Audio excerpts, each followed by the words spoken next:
Një kohë të gjatë thuhet se është gati, por ligji i balancuesit ende nuk është dorëzuar në qeveri.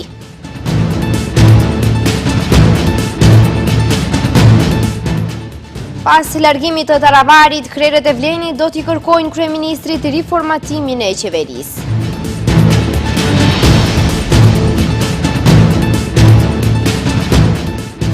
Përrohet projekti ujit të pijshëm në Likov, kreu i komunës e cilëson si fund të një padrejësie shekullore ndaj shqiptarëve të kësajane. Krerët e sindikatave dhe odave ekonomike thonë se rritja e pagës minimale nuk kërkojnë vetëm sindikatat, por edhe qytetarët.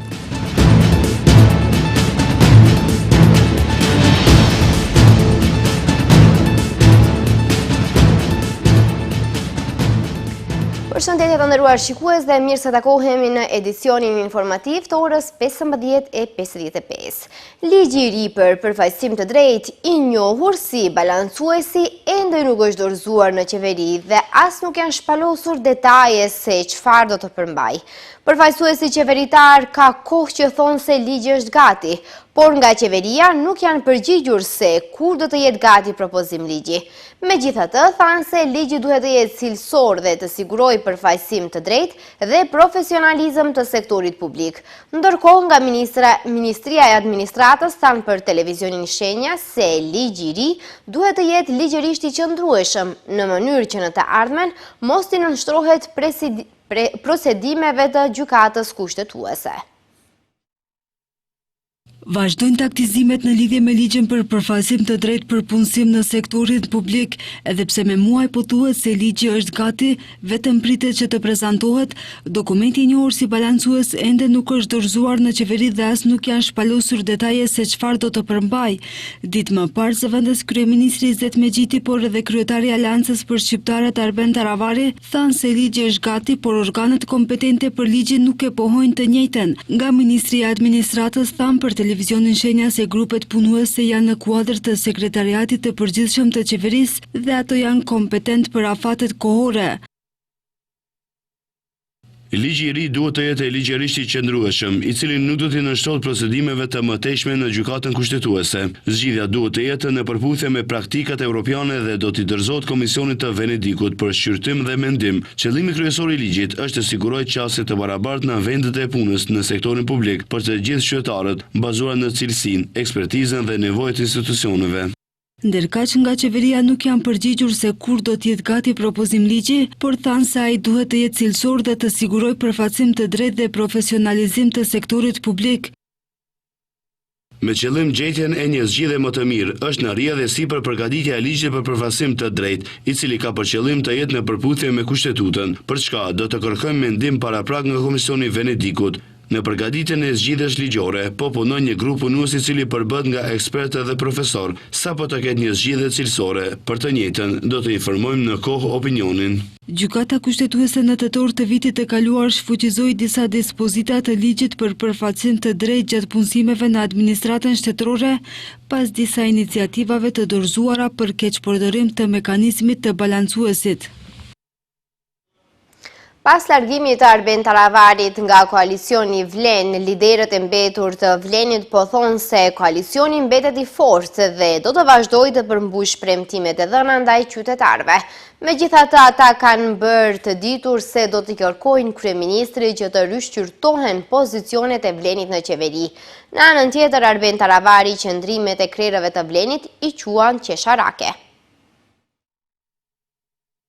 Vetlargimi apo largimi i Aleancës për Shqiptarët nga koalicioni Vlen vazhdon të hap debat edhe për shumë çështje tjera, mes atyre që kanë mbetur dhe atyre që nuk janë më në koalicion. Njëri ndër krerët e Vlenit, Bilal Kasami, si duket nuk e shqetëson dalja e Taravarit, pasi ai tha se ka individ dhe subjekte politike nga opozita, të cilët janë të gatshëm të jenë pjesë e shumicës parlamentare. Edhe pse tha se shumica parlamentare është stabile, kreu Lëvizjes Besa tha se do të kërkojnë nga kryeministri Kristian Mickoski që të rishqyrton pozicionet e Vlenit në qeveri. Ne kur jemi futur në qeveri si koalicion në Vlen, kemi pasur një marrëveshje me kryeministrin atëherë mandatarin e qeverisë, sigurisht që në rrethanat e reja të krijuara, ne do të kërkojmë nga kryeministri të rishqyrtojmë marrëveshjen si koalicion. Tash pjesa tjetër mbetet të diskutohet se si do të vazhdoj më tutje më thonë formati i qeverisë. Por ne sigurisht që si Vlen do të kërkojmë që të ulemi të bisedojmë edhe një herë për pozicionet tona në qeverisë. Në rrjetin social Facebook ka reaguar edhe kryetari i Lëvizjes Demokratike, që është pjesë e koalicionit Vlen, Izet Megjiti, i cili ka shkruar se ndryshimin askush nuk e ndal dot, ndonëse siç thot, është i vështirë në fillim, i ngatruar në mes, por është i jashtëzakonshëm në fund. Ndryshimi është i vështirë në fillim, i ngatëruar në mes dhe i jashtëzakonshëm në fund, por askush se ndal dot, as oportunistët, as demagogët që refuzojnë të ndryshojnë, as politikanët e varur, as oligarkët që duan të mbajnë peng politikën, sepse ndryshimi është thirrja e popullit dhe kur populli bashkohet, ndryshimi ndodh. E kryetari i Alternativës Ezeqira Ibrahimi thosë se kush largohet nga Vleni është në shërbim të partisë non grata. Sot përballë dy koalicioneve të qarta, Vlen dhe Fronti Evropian i udhëhequr nga BDI, çdo largim nga Vleni nuk është neutralitet, por është një kalim tek Fronti, tek BDI-a, ose më sakt tek plaku i Soravis. E thën Troç, kush largohet nga Vleni është në shërbim të partisë non grata, pa dramatizime në rolin e viktimës, pa interpretime simbolike e pa eksegeza politike. Ky është realiteti politik. Ndërkaq, me anë të një statusi në Facebook, ka reaguar edhe kryetari i Aleancës për Shqiptarët Arben Taravari, i cili apelet për ndryshim nga krerët e Vlenit i quan qesharake. Një nga thirrjet më qesharake është apeli për ndryshim nga dikush që vetë përdor metoda të një mentaliteti politik të vjetër. Ndryshimi fillon nga vetja, por për dikan kërkon më shumë kohë e për dikë më pak. Fatkeqësisht, ka disa që nuk ndryshojnë dot asnjëherë. Aleanca ka një motiv që e mban gjithnjë në lëvizje, dhe ai është kushtrimi i njerëzve. Lum kush e dëgjon, sepse e ka të lehtë rrugën drejt fitores, dhe fitoria më e madhe janë njerëzit dhe jehona sapo ka filluar. Kujtojmë se përplaset mes krerëve të Vlenit me Arben Taravarin kanë filluar që disa javë, që nga momenti kur Taravari në një emision televiziv tha se koalicioni Vlen nuk është duke funksionuar si duhet, ndërsa si arsye të ndarjes mes tyre, ata thanë se është edhe kërkesa e Taravarit që në zgjedhjet lokale të dalin me listat e veçanta për këshilltar për komuna. Pas largimit të Arben Taravarit nga Vleni në opinion përfolet edhe mundësia e bashkimit të sërishëm të dy krahëve të ndarë të Aleancës për Shqiptarët. Taravari është shprehur se shtëpia e tyre është e madhe dhe kush dëshiron të shkojë është i mirëseardhur. Ndërkohë, Zjadin Sela është përgjigjur se sipas traditës dhe të drejtës zakonore shqiptare, shtëpia nuk është thjesht objekti kurri, por është nam dhe identitet. Ndarja e Aleancës për Shqiptarët nga koalicioni Vlen hap rrugë për bashkim. Kryetari i ASH-s Arben Taravari, i pyetur se a ekziston mundësia të ribashkohet ASH-ja e tij me atë të Zjadin Selës, u shpreh i hapur, duke thënë se shtëpia dhe familja e tyre është e madhe dhe kush dëshiron të shkojë janë të mirëseardhur. Ndërsa kur u pyet edhe me emër të përveçshëm, e përsëriti të njëjtën fjali, vetëm e shtoi emrin e Selës. Ndërkaq, për këtë sot ka reaguar Zjadin Sela. Sipas traditës dhe të drejtës zakonore shqiptare, shtëpia nuk është thjesht objekti kurri, por është nam dhe identitet.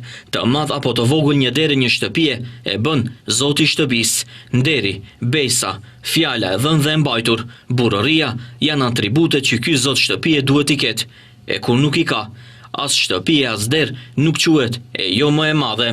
Kujtojmë se tek ndarja e Aleancës për Shqiptarët, erdhi vendimi i para një viti të kreut të ASH-s Arben Taravari që të shkëputet nga pozita e atëhershme dhe t'i bashkohet opozitës, që më pastaj u bën Vlen, ku garuan së bashku në zgjedhjet lokale dhe presidenciale, ndërsa Sela nuk mendoi ashtu dhe ai vazhdoi të mbetet në qeveri e më pastaj i u bashkua Frontit Evropian, me çka edhe ai garoi si koalicion në zgjedhjet e fundit. Sela vazhdon të mbetet pjesë e Frontit Evropian, kurse Taravari nga dje veproni vetëm, pasi vendosi që në zgjedhjet lokale të vjeshtës të garoj me lista të veçanta për këshilltar, gjë që nuk u pajtuan me atë vendim krerët e Vlenit dhe të njëjtit e shpallën të vetë përjashtuar.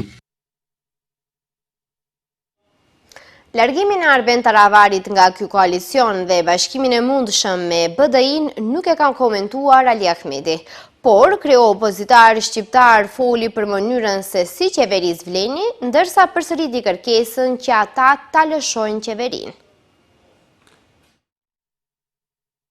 Kryetari i Bashkimit Demokratik për Integrim Ali Ahmeti është përmbajtur dhe nuk ka komentuar ngjarjet e fundit të ndodhura brenda kampit të koalicionit Vlen, respektivisht largimin e Arben Taravarit nga ky koalicion. TV-shenja kërkoi përgjigje nga Ahmeti për bashkëpunimin eventual të BDI-s me fraksionin e Taravarit. Megjithatë, i pari integristëve tha se nuk do të komentoj fare ndodhit brenda Vlenit, sepse nuk është komentator politik, por është kryetar partie. Bashkimi Demokratik për Integrim është lëvizje kombëtare politik bërëse dhe unë nuk jam komentator i zhvillimeve të brendshme të partive politike. Unë jam zbatus i politikave të Bashkimit Demokratik për Integrim që angazhohet për përfaqësim me dinjitet të shqiptarëve në Republikën e Maqedonisë së Veriut. Megjithatë, Ahmeti nuk e përmbajti veten kur foli për mënyrën se si vlen po qeverisë. Ai lëshoi akuza të shumta për eksponent dhe përsëriti kërkesën që ata të lëshojnë qeverinë. Sipas Ahmetit, Vlen është turpi i shqiptarëve. Ahmeti thotë se Vlen asnjëherë nuk mund ta bëjë ato që BDI-ja e bëri, përfshir këtu edhe kryeministrin shqiptar. Nuk kemi kërkuar më shumë nga përfaqësues që hiqen si legjitim që i përfaqësojnë shqiptarët, po ta mbanin situatën aty ku e lam ne. E di që për kryeministër edhe 10 jetë me i pas këta s'mund e realizojnë. Sepse ne e morëm nga zero dhe e lam këtë shtet me kryeministër shqiptar. Le ta braktisin këtë qeveri me projekte. Nuk nguroj ta tham le dëgjojë gjithë bota anti-shqiptare dhe këtë ëndër nuk mund ta shohin. Nuk është më Macedonia e viteve të para 2000. Macedonia është e pas viteve 2000. E kemi larë me gjak çdo plan të këtij vendi, historinë më të re të Macedonisë. Sepse nuk do t'ju dëshprojmë, po do jemi dalë zotës të vërtet të atyre mal sakrificave që kanë bërë shqiptarët për të jetuar lirë. Kur jemi të Vlen, duhet të theksojmë se ditën e gjeshme, krerët i këtij koalicioni realizuan takim nga ku kumtuan se si Vlen do të shkojnë së bashku në zgjedhjet lokale dhe se Arben Taravari është larguar për ta shpëtuar BDI-n. Me gjyti mes tjerash, Taravarin e quajti si gom rezerve të Bashkimit Demokratik për Integrim. Pas disa dekadash në pritje, sot është përuruar përfundimi i projektit të ujësjellësit në rajonin e Likovës. Kryetari i komunës së Likovës, Erkan Arifi, tha se kjo ditë është historike dhe do të mbahet mend gjatë. Në anën tjetër, deputeti i zonës nga radhët e BDI-s, Sadullah Duraku, për stërzgjatjen e përfundimit të këtij projekti jetik, akuzoi elementin slav në vend.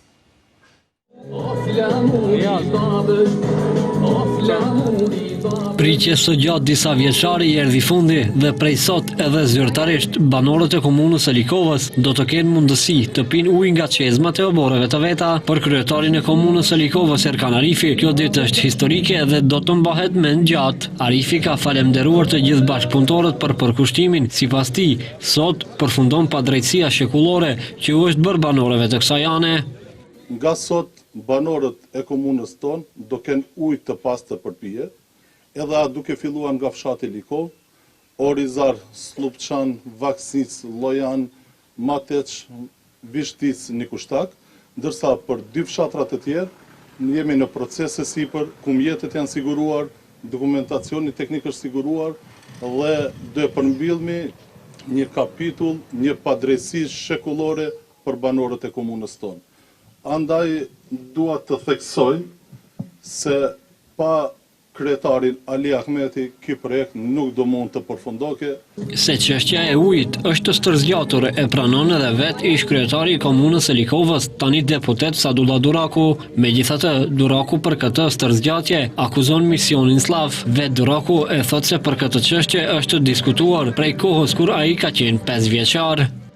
Një kohë të gjatë jemi përpjekur të gjithë popullata e kësaj jone pa drejtësisht ju ka marrën ujë nga ky vend, që misioni i slavëve ka qenë që këtë vend të shpërngulin nga këto troje, po me falë gjyqëve dhe stërgjyqëve tonë që na edukuan që të jemi në këtë vend, edhe pse jemi në shekullin 21 dhe të flasmi për ujin, ndoshta për njerëzit që mirën me çështje shkencave më të mëdha, ju duket e pa kuptuar, për botën e civilizuar duket e pa kuptueshme, po për neve është shumë e kuptueshme, për arsye se unë kam mbushën 65 vjet, prej kur kam ditur 5-6 vjet, gjithmonë është folur që në këtë vit dhe bimujin. Në përurimin e projektit ujësjellësit veçarifit e Durakut dhe banorëve morën pjesë edhe Ali Ahmeti, Faton Ahmeti, Blerim Bexheti dhe zyrtar të tjerë të Bashkimit Demokratik për Integrim. Kryetari i lidhjes së sindikatave Slobodan Trendafilov deklaroi se rritja e pagës minimale nuk kërkon vetëm sindikata, por edhe qytetarët dhe të punësuarit e vendit. Ndërsa drejtori i Odës Ekonomike Durim Zeqiri tha se kërkesa për rritje të pagës minimale në 500 euro është kërkesë autoktone e Odës Ekonomike. Rritje të pagës minimale nuk kërkon vetëm sindikata, por edhe qytetarët dhe të punësuarit. Rritje të pagës minimale nuk kërkon vetëm sindikata, por edhe qytetarët dhe të punësuarit e vendit, ka deklaruar kryetari i lidhjes së sindikatave Slobodan Trendafilov për televizionin Shenja. I pyetur lidhur me komisionin i cili duhet ta vërtetojë vlefshmërinë e sindikatave, Trendafilov tha se lidhja e sindikatave është sindikata e vetme që ka dorëzuar kërkesë për vërtetim të vlefshmërisë së sindikatës. Dhe kërkesa ka dokumente të shumta, sepse janë dorëzuar listat me emrat të punësuarve dhe antarëve të sindikatës, që siç thot ai, janë më shumë se 63.000. Trendafilov prej që pas përfundimit të festave, komisioni të konstatojë vlefshmërinë e sindikatës. Не сака союзот на синдикатите на Македонија само зголемување на минималната плата, граѓаните и работниците го очекуваат тоа од владата, и очекуваат владата да зголеми минималната плата која денеска со 396 евра е најниска во регионот. Доколку сметаат креаторите на политиките, па дури и работодавачите во приватниот сектор дека треба да имаме најниско платени работници и на таков начин само да ги избркаме работниците од Македонија, може да продолжат да водат таа политика. Меѓутоа сметаме дека не треба да биде изговор ниту репрезентативноста на синдикатите, доколку сакаат да излезат во пресред на работниците и да ги зголемат работничките плати. Drejtori i Odës Ekonomike Durim Zeqiri tha se kërkesa për rritje të pagës minimale në 500 euro është kërkesë autoktone e Odës Ekonomike, pasi siç tha ai, qysh para më shumë se 2 viteve, Oda ka kërkuar që të ngrihen kontributet dhe të rritet paga minimale. Ai ka theksuar se Republika e Maqedonisë së Veriut ka kontributet më të larta në rajon dhe Europë, pasi që tek ne për 1.000 euro pag neto paguhen 520 euro kontribute. Përderisa në Shqipëri për këtë vlerë paguhen 275 euro. Në Serbi 390, Maltëzi 370 e të tjerë. Sa i përket pagës minimale, në qysh para 2 viteve, ndoshta më tepër se 2 vite kemi kërkuar që paga minimale të jetë në vlerë prej 500 euro, gjithsesi në 31.500 denar, me parakushtin që kontributet të ngrihen në nivelin e tanishëm të pagës minimale, gjithsesi në 9.700 denar, apo në rast se ngrihen në këtë nivel dhe paga neto rritet në 31.500 denar, atëherë do t'i bie që kontributet do të ngelin në 32%, 1% që është dikun mesatare në raport me mesataren e shteteve fqinje të regionit, për shkak se Maqedonia e Veriut i penalizon bizneset, pra si shtet dhe si kornizë ligjore të cilën e ka sa i përket pagave, penalizon bizneset dhe qytetarët me kontribute shumë të larta të cilat fillojnë nga 47.5% nga paga minimale dhe të njëjtat janë progresive. Zeqiri tha se Oda Ekonomike si përfaqësuese e punëdhënësve nuk është ftuar në Komisionin Ekonomiko-Social,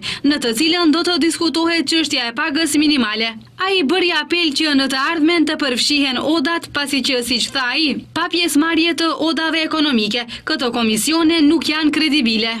Ndërkohë nga Ministria e Ekonomisë të pyetur nga televizioni Shenja lidhur me Komisionin për vërtetimin e përfaqësueshmërisë së sindikatave, thanë se bëhet fjalë për një dokumentacion të gjerë i cili kërkon më shumë kohë. Komisioni për verifikimin e përfaqësueshmërisë punon në vazhdimsi dhe mban mbledhje të rregullta. Bëhet fjalë për një dokumentacion të gjerë që kërkon shumë kohë. Sapo të përcaktojnë se cila sindikati plotson kushtet për qenë përfaqësuese, do të merret një vendim dhe do të caktohet menjëherë mbledhja e Komisionit Ekonomik Social. Trëndafilov tha se tashmë disa muaj në raftet e qeverisë ruhet propozimi i lidhjes së sindikatave për rritje të pagës minimale dhe nuk nxjerret në seancë për shqyrtim apo miratim. Propozimi i cili parasheh ndryshime në ligjin për rritjen e pagës minimale. LSM ka dëshmuar se është organizuesi i mirë i protestave dhe në rast se nuk merren parasysh kërkesat tona, ne do të protestojmë. Prandaj edhe i ftojmë të gjithë të pakënaqurit nga pagat në vend. Më 1 maj i bashkangjiten protestës së LSM-s, theksoi Trëndafilov. Arrin në 62 numri i viktimave nga tragjedia e zjarrit në Koçan. Sot në Beograd ka ndërruar jetë 24 vjeçari Stojan Stefanov, i cili ka qenë intubuar dhe në gjendje kritike gjatë muajit të kaluar. Ai kishte djegje 27% të trupit dhe lëndime serioze nga thithja e tymit. Ndërron jetë edhe një i lënduar nga tragjedia në Koçan, duke e quar numrin e personave të vdekur në 62. 24 vjeçari Stojan Stefanov po mjekohej në Beograd, i cili ka qenë intubuar dhe në gjendje kritike gjatë muajit të kaluar. Ai kishte djegje 27% të trupit dhe lëndime serioze nga thithja e tymit. Shkaku i vdekjes së tij, sipas zëvendës ministrit të shëndetësisë Jovica Andonovski, ka qenë kombinimi i djegjes së shkallës së 2 dhe dëmtimi rrugëve të frymëmarrjes, si dhe dëmtimi rënd i mushkrive. Në VMA është operuar më 4 prill dhe është vendosur në aparat ECMO, i cili oksigjon gjakun përmes një makinerie për shkak të thithjes së tymit, por për shkak të seriozitetit të plagëve, gjatë shumicës së qëndrimit në spital ka qenë në gjendje të paqëndrueshme dhe me gjendje të rënd të përgjithshme. Pacienti kishte ndërruar jetë sot rreth orës 11. Nga informacionet që i kemi pasur me ekipin në Beograd, pacienti që nga fillimi ka qenë në gjendje kritike me ventilim mekanik, për të cilin pas përkeqësimit të gjendjes së tij 20 ditë pacienti ka qenë në oksigjenim i membranës ekstrakorporale. Përkeqësimi ka nisur në orët e para të mëngjesit, pastaj pacienti është dorëzuar plagëve dhe rreth orës 11 ka ndërruar jetë. Në gjendje kritike janë edhe 2 pacientë, jashtë vendit po mjekohen 45. Sipas Andonovski, sot kthehet një pacient nga Selaniku dhe do të vendoset në klinikën për kirurgji plastike. Nesër pritet edhe një pacient nga Nishi i Serbisë. Në vend po mjekohen 5 pacientë. Prokuroria ka hedhur poshtë pohimet e BDI-s se një prokuror publik është tërhequr nga hetimet për zjarrin në Koçan. Sipas prokurorisë, ekipi i prokurorëve vepron plotësisht në mënyrë të sinkronizuar dhe pa ndërprerje ndërmerr veprime. Hetimet për tragjedinë në Koçan përplasën Prokurorinë Themelore Publike me BDI-n. Prokuroria ka hedhur poshtë pohimet e BDI-s se një prokuror publik është tërhequr nga hetimet për zjarrin në Koçan për shkak të mosmarrëveshjes për kualifikimin ligjor dhe për shkak të presionit politik nga partitë në pushtet. Ekipi prokurorëve vepron plotësisht në mënyrë të sinkronizuar dhe pa ndërprerje ndërmerr veprime. Gjithashtu asnjë prokuror nuk është tërhequr as nga Prokuroria Publike dhe as nga Prokuroria për Krim të Organizuar dhe Korrupsion, e cila kryen hetime për zyrtarët policor të dyshuar për tragjedinë e Koçanit. Bashkimi Demokratik për Integrim përmes një komunikati dërguar mediave tha se informacione se një prokuror publik që ka qenë pjesë e lëndës është tërhequr për shkak të mospajtimeve rreth kualifikimit të veprës dhe veçanërisht për shkak të presioneve politike nga partitë në qeveri. Në një shtet normal thonë se do të ishin alarm për gjithë shoqërinë. Në këtë rast ata parashtruan 3 pyetje. BDI kërkon publikisht dhe menjëherë që prokuroria t'u përgjigjet qytetarëve. A është e vërtetë se një prokuror është tërhequr për shkak të hetimit të udhëhequr politikisht? A do të lejoj prokuroria që të shndërrohet në instrument të hakmarrjes politike ndaj opozitës? Cilat janë kriteret sipas të cilave disa lirohen e disa mbeten në paraburgim pa prova të mjaftueshme dhe me hetim të paqartë? Po ashtu ata theksuan se pothuajse të gjithë të ndaluarit për Koçanin janë liruar nga paraburgimi aktiv, përveç Kreshnik Bekteshit, i cili vazhdon të mbahet në paraburgim. Bekteshit janë caktuar edhe 30 ditë tjera paraburgim. Sot nga paraburgimi është liruar edhe ish kryetari i komunës së Koçanit Lupço Papazov dhe ati masaj është zëvendësuar me paraburgim shtëpiak. Po ashtu edhe ish ministrat Valon Saraqini dhe Bekim Neziri janë në paraburgim shtëpiak, sikurse edhe ish kryetarët e Koçanit Ratko Dimitrievski dhe Nikol Çoiljev. LSDM-ja edhe një herë ka theksuar se hetimi për ngjarje në Koçan po zhvillohet në mënyrë selektive dhe në drejtim krejtësisht të gabuar. Zëdhënësja Bogdanka Kuzeska deklaroi se kjo nuk është e rastësishme apo nga ignoranca, por e qëllimshme për të mbrojtur zyrtarët aktual. Pse po mbrojnë zyrtarët aktual të policisë, ministër Toshkovski, a nuk keni pak ndërgjegje? Kështu ka deklaruar zëdhënësja e LSDM-s Bogdanka Kuzeska, nga ku sipas saj edhe pas 30 ditësh, hetimi për ngjarje në Koçan po zhvillohet në mënyrë selektive dhe në drejtim krejtësisht të gabuar. Sipas Kuzeskës, kjo nuk është e rastësishme apo nga ignoranca, por e qëllimshme për të mbrojtur zyrtarët aktual. Ajo thekson se pas 9 muajve të qeverisjes qendrore, asnjë nga njerëzit e tyre nuk është përgjegjës, edhe pse siç tha ajo, për këtë të gjithë ekspertët e sigurisë kanë konfirmuar se përgjegjësinë drejt për drejt e kanë udhëheqja aktuale e policisë. Imagjinoni pas 9 muajve të qeverisjes qendrore dhe gati 4 viteve të qeverisjes lokale të VMRO-DPM-s, asnjë nga njerëzit e tyre nuk është përgjegjës dhe të gjithë zyrtarët janë përgjegjës deri në vitin 2022. Të gjithë të dyshuarit po përballen me procedime për periudhën 2012-2022, por ç'mund të thuhet për përgjegjësinë e atyre që ditën e zjarrit 15 mars mbanin poste të larta policore? Në 30 ditët e fundit të gjithë avokatët dhe ekspertët e sigurisë kanë konfirmuar se përgjegjësinë drejt për drejt për këtë ngjarje e kanë udhëheqësia aktuale e policisë dhe një sër institucionesh të tjera. Tutje, ajo shtoi se si është e mundur që prej 7 shefa policie, komandant dhe zëvendës komandant, të cilët me ligj ishin të detyruar të parandalonin zjarrin dhe të siguronin ngjarjen atë mbrëmje, nuk ja dolën dhe nuk janë përgjegjës për një ngjarje të ndodhur gjatë turnit të tyre dhe fajin e kanë vetëm të mëparshmit. Nëse ata do të kishin vepruar, Kuzeska tha se disko do të ishte mbyllur me kohë përpara se të ndodhte tragjedia, nga ku një veprim i vetëm ligjor sipas saj mund të kishte ndryshuar shumë, ku më e rëndësishmja jetët mund të ishin shpëtuar. Ajo madje i drejtohet Toshkovskit duke i thënë se kryen terror dhe persekutim politik vetëm për të mbrojtur ata që ka emëruar. Ndërkaq, thekson se LSDM kërkon dhe do të vazhdojë të kërkojë llogaridhënie të plotë, në të cilën askush nuk do të përjashtohet apo kursehet.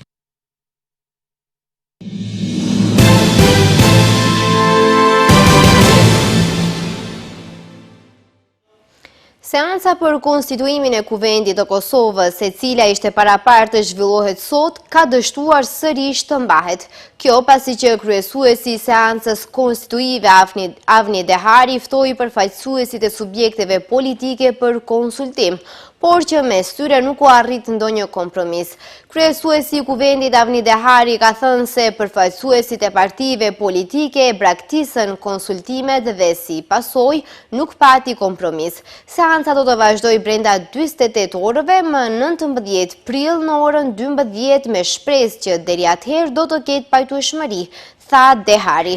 Seanca e 17 prillit ishte vazhdimi i seancës së martës 15 prill, ku dështoi të votohet raporti për verifikimin e mandateve të deputetëve.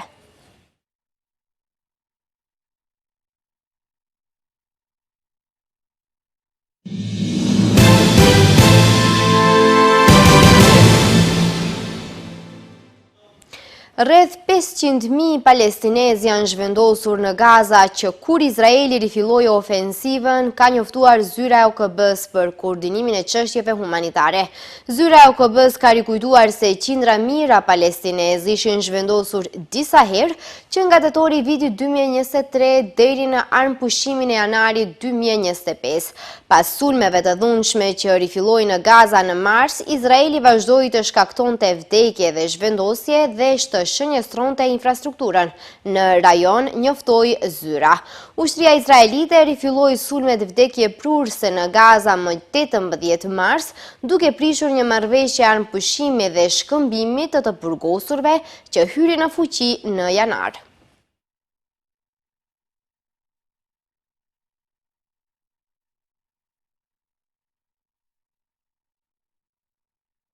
Shikues të nderuar, kjo ishte e gjitha që kishim përgatitur për këtë edicion informativ. Ju falenderoj që qëndruat me ne. Mirupafshim.